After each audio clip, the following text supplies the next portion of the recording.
Good morning, ladies and gentlemen. Welcome back to Brown's Rod and Custom. Happy Thursday. We are back on a couple of things. One of them being this monster right here. Big Red, our 2003 Dodge Ram dually diesel. This is the same truck we did the frame swap on.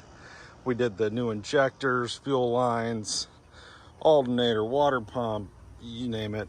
You know, we kind of did it on here. All new gaskets, whole new fuel system on it. The lot. Built transmission. I think it's stage 2.5, 48 RE at this point with a billet converter. It's pretty beefy. But this truck has one glaring issue right now. The air conditioning went out. So compressor is locked up. And so we've ordered a new system. It's here. All the parts are here, so we're going to be replacing the condenser. This piece right here, it's coming off today. One of these two lines, I'm not sure which, will get replaced. They run back through here and up to this dryer, the big black dryer back there. That will get replaced, and this line, I believe. Yeah, I think it's this one. And then new compressor, and then we'll have to evacuate the system and then for a while, and then run a cleaner through it, and then charge the system back up, and we should have air conditioning. So that's something we're going to dive into a little bit today. If it does look a little weird here, it's because I've already removed some stuff. So I've unhooked the battery on this side in an attempt to get it out of here, because I have to remove the battery tray, all of this to get access to those lines that shoot around it. But I also removed the cold air intake. You can see where I bagged the turbo down there. I didn't want a gecko or one of our little Florida lizards running up and jumping into the turbo. That'd be a horrible ride for them when we go to fire it up. So that's what's happening here. Now, that's later. So what's going to happen right meow is this. Oh, and by the way, the man, the myth, the legend is back. We have Big Ron. He's ready. It's a beautiful thing. All the air conditioners are kicking. But this is probably why you're here. And it's going to happen right meow. So what we're going to do is get this rear fender bolted up onto here. Now this could take 10 minutes. This could take 3 hours. It really depends on how much of a bastard this wants to be.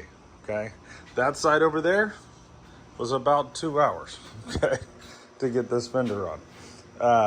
With the fender welting and adjustments and everything else, it was a chore. So, if you guys watched the shorts and stuff from yesterday, I went ahead and pre-cut the fender welting. Right, I've got it just kind of hanging on here. I've got all the washers, all the things that took time, I went ahead and done. Also notched out down here the running board holes, where the fender bolts to the running board, because those holes were not in the rubber. You kind of got to notch them out and drill them out a little bit. So this fender's going to be going on. Then we got to get our fender braces here on. Not a big deal, but just got to do it. And from that point, rear wheels will go back on, and we'll be cooking. Now we do have one bolt missing here. You can see where the welting's out. This will end up like that once it gets bolted in. Look pretty good. Wish I could give you a better view farther back, but I'm in a paint booth. Now yesterday I did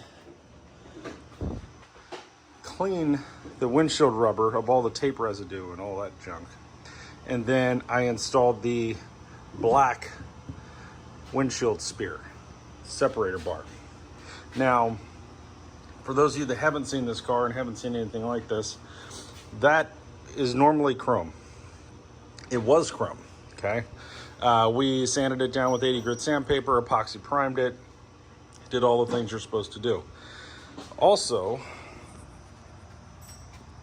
we did the headlight rings and the grill on this as well. So now instead of having a bright shiny bar in the middle, it's just black.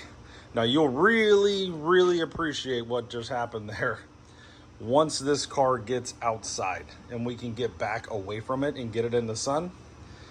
It's gonna look incredible. So really happy there.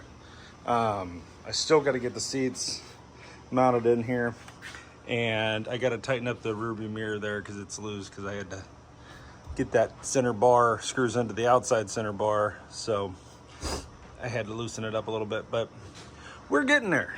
We're looking real good for Louisville. And the one big glaring thing that we all want is air conditioning, though, in the truck. For the trip from Tampa, Florida, Spring Hill, Florida to Louisville, Kentucky in August. It's hot. You want air. So that's what we're going to be dealing with later. But so far, we're looking really good. We should have this Fender on here a little bit. Once I get it on, or we get it on, I'll bring it to you guys, show you what all that looks like. All assembled, the whole back of the car, the whole deal. And I will bring you, for all you truck guys out there looking at this, I will bring you as much as I can of the AC install and explanations and showing of all the new parts and all the things here in a little bit when we get into it. So stay tuned. If you're watching this, please like and subscribe. If you guys want to help the channel, it's real easy. Go to the playlists and watch the videos. Watch the long videos and the shorts. That's the best way to support this channel, and to hit that subscribe button and the like button. If you guys do that, we are winning. I think 79% of the people watching this and watching the channel, all the videos and stuff, are not subscribed, but they watch all the time. So you know who you are. Hit that subscribe button, help us out. Doesn't cost you a thing. Would really help us and help build the channel. And we're trying to get to 10,000 subscribers. Right now we're at 7160 something at the moment. So every little bit helps, guys. If you guys can help us out, we greatly appreciate you.